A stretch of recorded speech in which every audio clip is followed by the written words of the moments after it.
মা বাবা এই দুইটি শব্দে লুকিয়ে আছে দুনিয়ার সব ভালোবাসা, সব মেহনত, সব দুঃখকে ঢেকে রাখা এক অপার্থিব ছায়া। আমরা সবাই সফল হতে চাই, টাকা চাই, নাম চাই, সম্মান চাই, কিন্তু মনে কি রাখি মা বাবার দোয়া ছাড়া এই সব কিছুতেই কতটা ফাঁকা।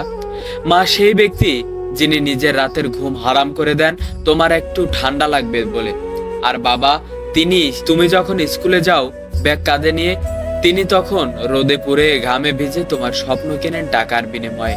হাদিসে এসেছে মায়ের পায়ের নিচে বেহেশত, আর কোরআনুল কারিমের ভিতর সূরা বনী ইসরাইলের 23 নম্বর আয়াতের ভিতর বলা হয়েছে তোমরা তোমাদের পিতামাতার সাথে উফ পর্যন্ত বলো না। আজ আমরা কি করছি?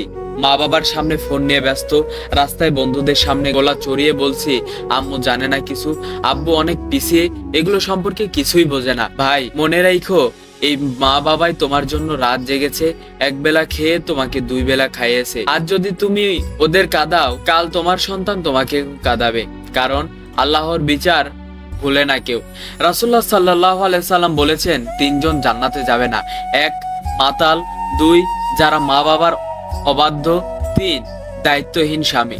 চিন্তা করো, বাবা একদিন থাকবে না, মা একদিন থেমে যাবে, তখন তুমি কান্না করলেও সেই দোয়া আর শুনবে না কেউ।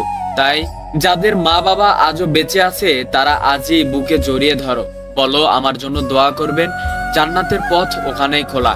আর যাদের মা বাবা চলে গেছে তারা আপনাদের বাবা মার জন্য রোজ দোয়া করতে থাকেন, যেন আল্লাহ পাক রব্বুল আলামিন আপনার পিতামাতার কবরটিকে জ্যোতির্ময় করে দেয়, যেন তারা জান্নাতের দরজায় তোমার দোয়াকে পায় আশীর্বাদ হিসেবে। দুনিয়ার কোনো সাফল্য মা বাবার দোয়া ছাড়া স্থায়ী নয়। মা বাবার দোয়া সত্যি বেহেশতের চাবি।